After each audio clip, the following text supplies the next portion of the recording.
Magandang araw po sa lahat. Toronto, ni Radlan. Yeah. Ibang mo na sa mga binainan na mo. Ay, palangga na. Well, magandang umaga po, Mayor. Magandang umaga po sa lahat. Perfect. Si Kitty. Darating po si Kitty, no? Nandyan po sa attorney, sa labas. Nasaan na? Nandyan. Sa labas, ayun, sa mundo na Pangit ko picture, no?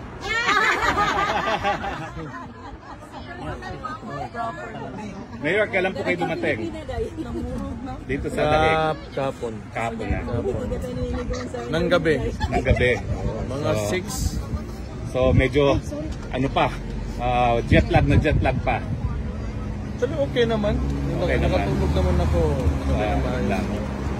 Tayo ko lang yung kapatid ko ha, bago tayo magsimula. No problem, Mayor. How's your travel po? Was it smooth? Layo kasi. Tagal, Hindi no? ako mahilig talaga ng long flights eh. Sa buhay ko. Kaya most of the time pag nagbabakasyon ako, Asia lang. Kasi maganda rin naman yung mga lugar natin dyan sa Asia. Dapat ha? So, Mayor, nakumpleto ba ho kayong apat ngayon sa bisita? Hindi. Kami lang tatlo ni Kitty, ng kapatid ko si Pulong at saka ako. Okay.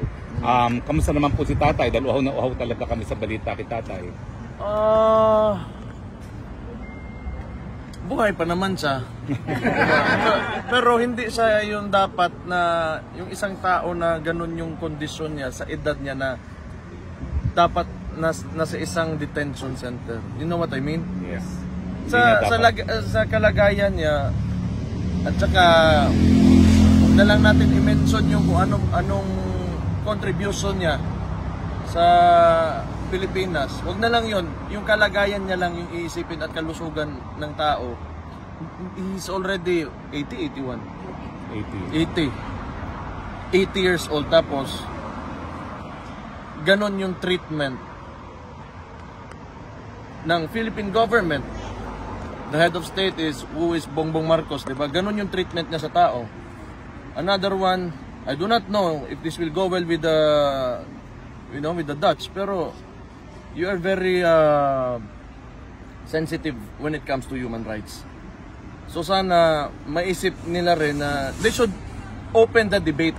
Yun lang naman dapat sana. Wala naman, we're not against, kung sino man nagpapatakbo or this place of this country is allowing it to happen, but they should open up the debate to put an 80-year-old individual na medyo may problema na sa kalusugan, may mga sakit na rin, na bakit nandyan siya at ano ba talaga yung kasalanan niya,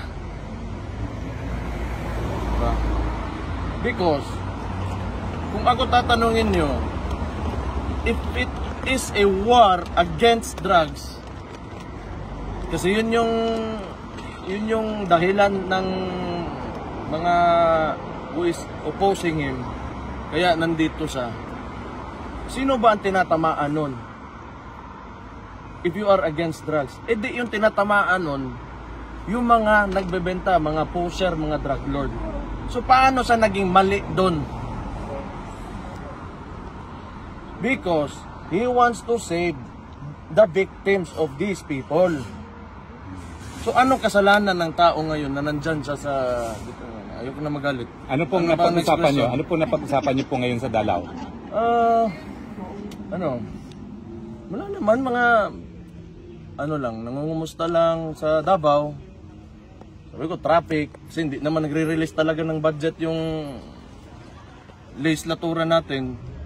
Walang budget yung DOTR to go through with the Davao bus system. Mga ganun bagay. Trivia lang naman.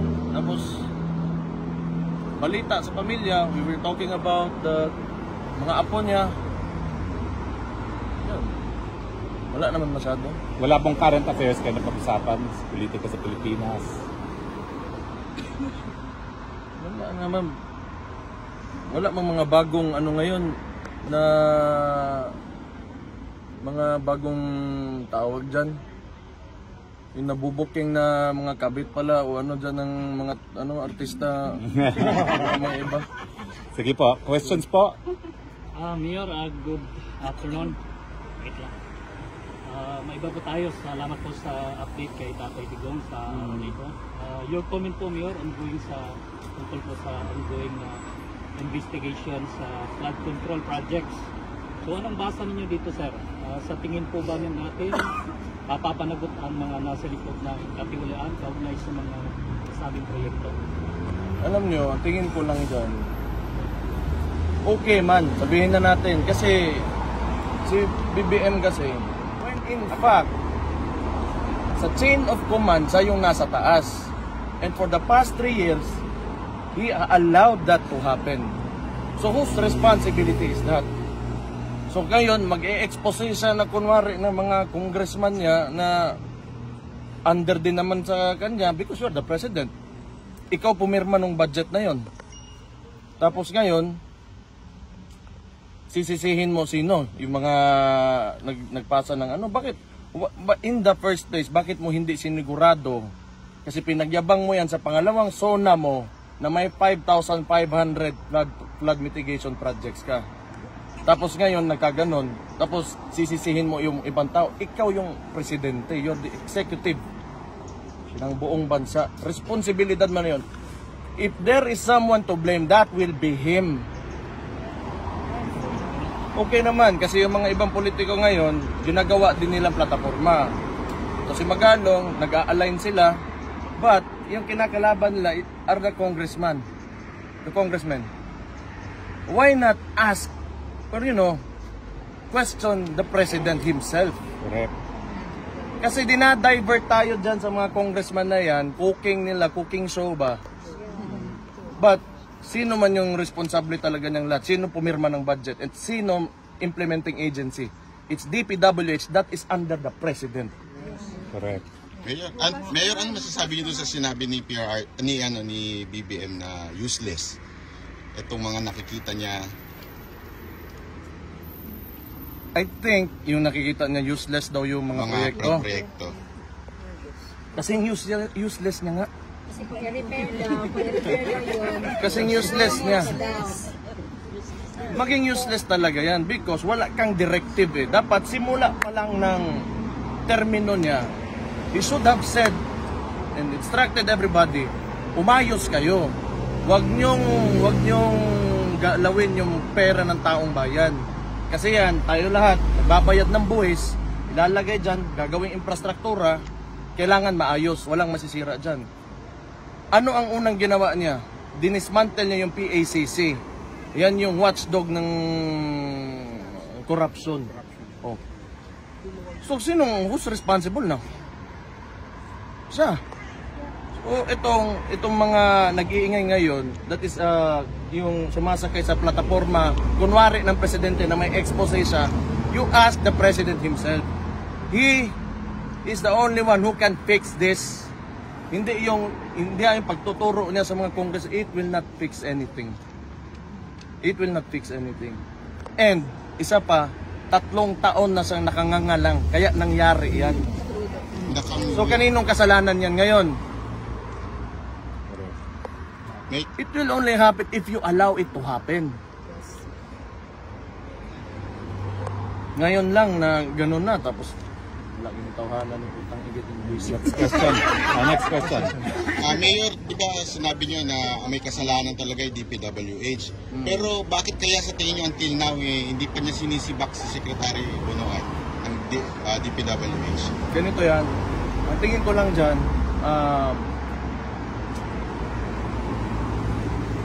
pag yan, yung issue na yan, nawala lang na parang bula. Kasi ginagawa niyang press release yan ngayon eh. PR stunt niya. Na pupunta sa doon, gano'n. Kunwari, may nangyari talaga. Tapos walang makukulong na congressman o kahit sinong politiko, walang makukulong sa mga flood projects na yan. Ibig sabihin, palabas lang yan lahat. Diba? O kung serious talaga siya, sabi niya na, diba? Alam niya, may tinuro na siya, may mga pangalan ng mga kumpanya ng contractors na in-expose niya, then why not file a case? Kung talagang gusto mo ipakita sa tao, okay, you want to redeem yourself, sige, pakulong ka dyan. Kahit isang congressman lang. Yung mga nasa Committee on Appropriations po na nag-approve ng mga insertions, kung dapat gawin dyan, yung mga pinakamalalapit sa kanya. Sa ano? Kay Presidente, Speaker, at saka yung committee chairman ng dating Zaldico. Si Zaldico yan. Si Stella Kimbo, for a while, diba? Opo. Tapos ngayon may bago. Yun. They should look into Zaldico. Kasi, yun na nga. Pag tumahimik yan lahat bigla, tapos wala talagang resulta, na concrete result, na may nakulong, may nakuhaan, somebody filed a case against somebody, cooking show. Cooking lang na. Mayor Baste, on a different matter, sir, may you share to the entire Filipino community what's the reason behind why your father summoned his 4 children to appear before him for a family visit? If it's possible only, sir. Wala naman talaga. Siguro gusto niya talaga nakita niya nga kaming lahat. Wala man siya sinabi specific talaga na reason. Ikaw, alam mo? Nag-text lang siya bigla ng isang, a few call yun eh. Tapos ako ang ibalita sa inyo, di ba? Gusto makita si Papa sa tumpat. Out of nowhere no lang. serious reason actually. It was just, Out of nowhere, gusto niya lang na kami lahat. una niya lang ng strength. Thank you. Matutupad po kaya yon na makita niya kayo kayong apat this week? Tomorrow? No. 29 na tomorrow. Dili ba? Na tomorrow. Within the week. Within the week. Is there a message from the former president sa lahat ng mga milyong-milyong supporters niya na until now, almost 6 months already, still coming here outside the ICC detention facility? Hindi pa ba daw kayo napapagod? Hindi po. Can you tell him tomorrow that we will never be tired? Sinabihan ko, hindi talaga yan titigil hanggat hindi ka makakalabas. Ngayon, papunta raw dito si Trililing. Mag-aabot ba kayo dito? Trillanes? Tanaw na to.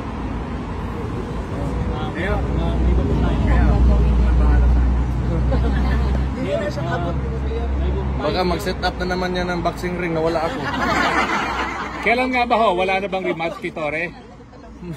Wala bang match kay Torre na sisipot siya? Ayaw niya ako hintayin makauwi. Ngayon, nabanggit po ba kay PRRD regarding sa mga flood control na investigation na gano'n? Nabanggit ng kapatid ko. Wala naman siyang comment na ayun na nga. Kasi pag alam ko kasi mayor ako eh. Posting ng project, yung proyekto tama ba, hindi overpriced, hanggang implementasyon, yung process talaga kung paano ka gagawa ng project. Pag sinunod mo lang yan, hindi yan masisira yung mga tinatayo mo na infrastruktura. Anton, meron ka pa? Yes, Mayor, last na lang po. With regards po sa public and private partnerships, araw na rin ang Davao International Airport. 3 companies which include Elinvest, Gokongwei Group, and Changi Airport of Singapore. Ay interested po ito po sa operate through private-public partnership or PPP. The Davao International Airport, according to Transportation Secretary Vince Bison. Your comment po. Okay, so maganda na tinanong mo yan kasi for the longest time, hindi kasi ako kasi ginagawang propaganda against my term as mayor sa LGU, yung airport na yan. But in fact, CAAP yan. It's a national agency, under rin sa national agency, CAAP. Tapos, dapat ililipat na yan na maging sa region to become a Davao regional airport. Under the region na siya. So, may board yan under ang mag-a-appoint yung Regional Development Council. So itong mga kalaban natin, yung mga opposition, hindi naman kalaban talaga, pero yung mga naysayers natin, sinasabi nila na Davao City is not taking care of that airport. Pangit daw ganun. Hindi naman talaga yan responsibilidad ko. Nandyan siya sa Davao, but it's for the region. So itong papasok ang tingin ko, maganda kung Changi Airport talaga. yung mapipili ng PPP. Kasi otherwise, sino yung the other two? Sa GoCongway Group, at saka yung ano, Gokongwei, yes, at saka Philinvest. Wala naman akong problema yan sa dalawang yan. Pero ang trabaho talaga ng Changi Airport is gumawa ng airport. Yung Philinvest, Real estate. land development, di ba? Si Gokongwei, Cebu Pacific. So, meron sila mga aeroplano. But if you look at Singapore at yung airport nila, it's one of the best The best. in the world, if not the best. So, sana kung interested talaga yung Changi, pero it's a national decision. Hindi yan sa local. So, matagal na yung ganon. Siguro dahil di rin nila inaayos, alam niyo na si Tintin, pag may magandang mangyari sa Davao, magagalit si Tintin tsaka yung bangag. Ay, salamat. Bangag. Gamitin natin yan palagi. Mayor, sa tingin niyo po ba may pananagutan din si Speaker pagdating dito sa flood control? Kasi halimbawa po, yung sa Negros, diba, tinanggal nila si Arnie Tevez. Ngayon, yung dating budget ng ni Arnie Tevez doon for the whole district is 2 billion. But now, under dito ngayon, binigay kay Speaker yung responsibility sa Negros na 1.9 billion, allegedly yung palang ay flood control. Wala pa yung iba. So, may pananagutan kaya dito si Speaker na sa mga flood control na ito? Ano sa tingin ninyo ang opinion nito dito? Tama yung sinabi ni Attorney kanina. Magsisimula talaga yan dyan sa pangalan ng committee ba na yun? Appropriations. Appropriations. Diyan mo makikita kung paano nila inallocate yung pera. And kung makita talaga may tinayo, or kung may tinayo substandard o talagang walang tinayo, ganun, probably. Pero alam nyo, actually somehow tama naman yung sinabi nila that they cannot investigate themselves. Tama yun, kasi talaga alam nila na wala silang tiwala sa sarili nila. Andyan naman yung executive, kaya nga yung presidente talaga dapat ang tatanungin. Kailangan niya, kung serious nga talaga to siya, buksan niya. Mayor Baste, do you have a message to the entire Filipino community supporting your father? Mahal na mahal ko kayong lahat. Mahal na mahal kayo ni Rode, Papa nako. Kaayog yun. Salamat sa lahat na suporta nyo. Mabuhay kayo. Huwag kayong titigil sa para sa tunay na pagbabago. Andyan na tayo. Ituloy-tuloy lang talaga natin to.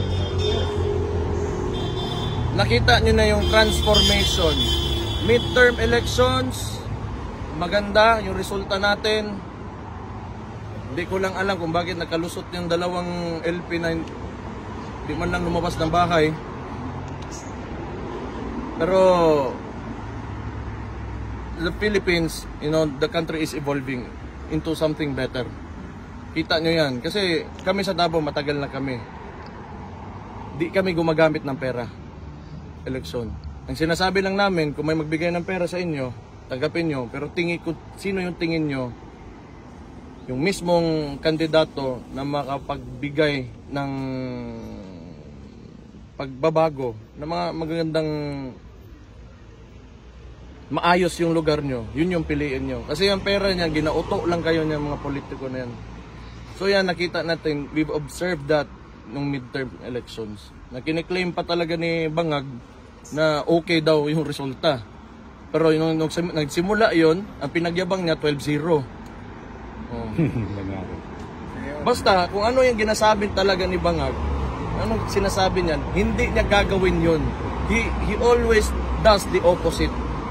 'Di ba? Sinabi niya hindi niya ipapadala to ng yung tatay namin sa anong ginawa niya? Kabaliktaran. Pag may sinabi yan, ang kabaliktaran niyan ang gagawin. Kasi yung utak, wala na, baliktad na rin. Gumulong na yung utak niyan.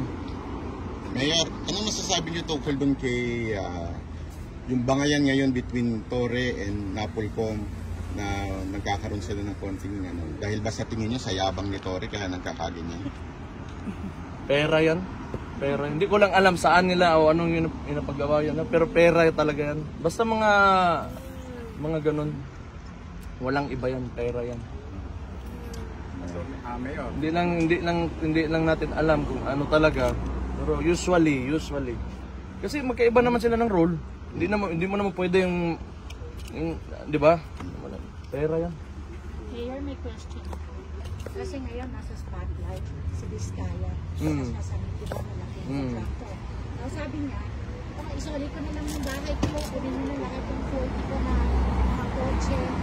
So pag ginawa mo yun, is not enough, hindi siya magpapulong ng that's it. Like you return everything na I do not know what the law says. But that doesn't mean you did not do it. right? 'Di ba? Hindi ibig sabihin na sinauli mo, kunwari, may ninakaw ka, tapos sinauli mo, hindi ibig sabihin na hindi ka nagdakaw. Yun na ngayon eh. 'Di ba? Lahat sila parang gano'n yung gagawin. Susaliin na lang nila para tama na. I think siguro ang modify diyan ang sentensya niya. Kung aamin talaga siya, na guilty siya ganun, probably. But I'm not a lawyer, I cannot answer that. Mayor, Thank do you, you have Mayor. time? I'm excited sila magpa-picture sa iyo. Ito yung araw na parang ang dami-daming first-timers ngayon. No? Maraming salamat sa mga first-timers. No? Okay lang na magpa-picture sila? Okay lang. Picture lang, line up lang po tayo doon. Then, everyone will have a chance to have Thank you, Mayor.